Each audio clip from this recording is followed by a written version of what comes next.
Good morning everyone, my name is Noelle Ahern and today I'm going to take you through a little slideshow tour of the Hamilton Grange Library, specifically the Teen Space. There is a lot of history surrounding the Hamilton Grange Library, as it was originally named after the house where Alexander Hamilton moved his family into the country. It was built on the outskirts of New York City. The house of Alexander Hamilton is now considered a museum, but the name is taken from a combination of Hamilton and Grange. And it was originally built between 1905 and 1906 and officially opened on January 8th, 1907. It was designed in the style of Italian palazzo by the esteemed architecture firm of McKim, Mead and White, with funds donated by Andrew Carnegie. In 1970, Hamilton Grange was declared a landmark, a historical landmark, and was recognized. So, in 1975, most of it was renovated. However, again, the building itself, especially for the teen space, was recently renovated in the last, I want to say, 6 or 7 years. And if you go on the inside of the teen space, you can see just how modernized it is by comparison, and we're going to take a look at that. Pardon me one moment while I pull up some pictures of this. It's going to take a little while. When entering the Hamilton Grange, you can see it's a big open space. It's very modern. There's a lot of natural lighting as well as looks like fluorescent lighting. It's very open. There's even a area for students or visitors for the teen space within the Teen Center within the Hamilton Grange Library, I should say. And it even has what looks like, oh, it's very nice actually. It looks a lot like bleacher seats, like a small section of bleacher seats against like the back wall where there's nice natural lighting. The reference or help desks are open, and there's also a little sitting area, and it's interesting to look at the seats that are provided. They're kind of shaped like these little open benches, cushioned benches that are kind of shaped like L's, and in the middle there's what looks almost like little green green peas or like bean bags for students to sit on. And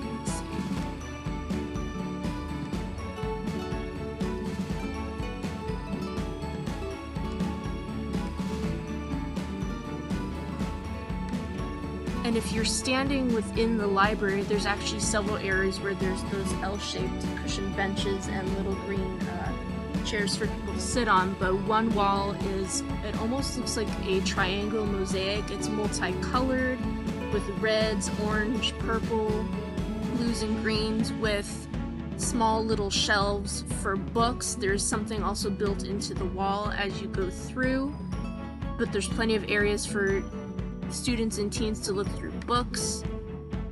Okay, 1 second. Lots of natural lighting. There's also a media section center within the library. It's really nice. There's like a little glass dome, so it kind of separates people who are wanting to play video games or music. The little glass dome, what they have is that whoever's inside it, they can play music, talk, laugh, sing, do whatever they need to without disturbing the other patrons of the library. They actually have noise absorbing carpet on the inside, and there's other things that make the glass dome so it's soundproof, so nothing goes outside, and so people can enjoy themselves without disturbing anyone else who happens to be sitting or reading inside the library. In comparison into other teen spaces I've seen, it's very modern, and it takes into account people who might want to be together or read alone or want to read, perhaps play music or learn their craft, video games, other areas of expertise. It's just a very well thought out, well designed library with teens in mind, which is something that a lot of libraries, especially here in California, or at least the ones that I have seen for the space, are below par in terms of what Rice+Lipka Architects job when designing the Hamilton Grange Library in terms of what model they used. There are at least 3 different models libraries can use to model after. Most libraries, including the San Juan Capistrano Library, my hometown library, goes based off of the Carnegie model, which is a 2-space model. It's designed with 2 wings in mind, one for children, one for adults, kind of leaving teens either left out or lumped in with the adults. The model that Hamilton Grange uses, or at least what the designers used, was the Nordic Model, which is a 4-space model with overlapping physical space for the use of different activities. But they're overlapping in terms of there's learning, meeting, performance, and inspiration. Now, all 4 spaces, they kind of overlap. When you look at the library, there's no one space that is cut off from the other. It's all one big room, so they overlap in a way, and that also allows for possible outcomes for the patrons. There will be experience, involvement, empowerment, and innovation. And looking at the library itself, it looks like it'd actually be a combination of Nordic with another model, which is the Affinity model, if I'm looking at this, or Affinity Space here, which is where there are peer-led groups and activities, which is a place where patrons can affiliate with others based on shared interests, activities, and goals. More often than not, it's peer-led groups, whereas the librarians or adults there are facilitators. An interesting thing about the library, at least the Teen Center, and this is something looking at the rules and guidelines that are in place, that if you're an adult and you want to go into the teen library, you need to do so with permission, or if you have a teen or a child with you, or you have to be researching or doing some study involving teens and literature and stuff. So looking at the space itself, you can definitely tell that teens own the space. They take ownership and they use it to full effect. They lounge, they take advantage of the little enclosed media center, the computers, and the placement of the books. It looks almost like it's in the center of the room. It's right next to where the computers are. It's close to the media center, and then you have the kind of bleachers, entertainment area as well. And in terms of what policies and rules are placed at the library, it's very basic. They do follow the ALA's Library Bill of Rights, but they also have general rules. If you go into the library, you need to show your ID. If you are a patron, you need to have your library card ready, and your bags will be searched. They do not allow certain bags or carry-on or carts at the library itself, and I think I can understand why as potential threat. But there are also, you could say that the golden rule does apply.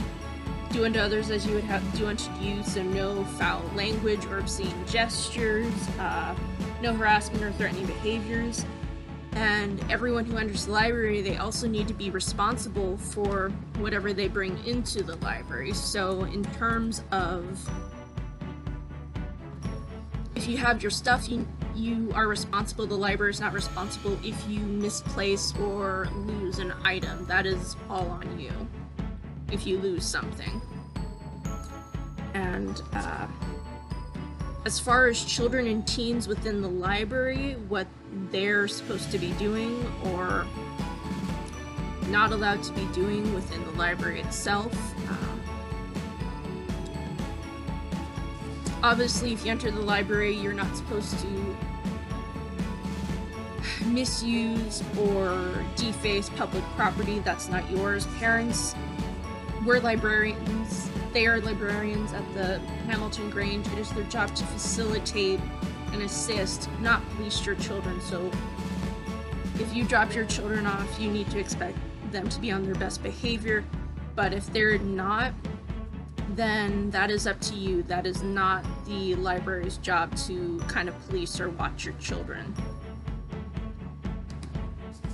And there are other rules as pertaining to children and teens within the library.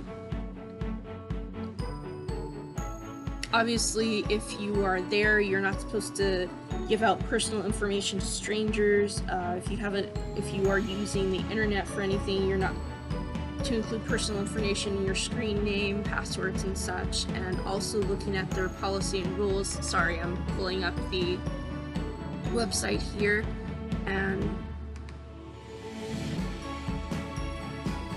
there is prohibited conduct if you are disregarding instruction by library staff, and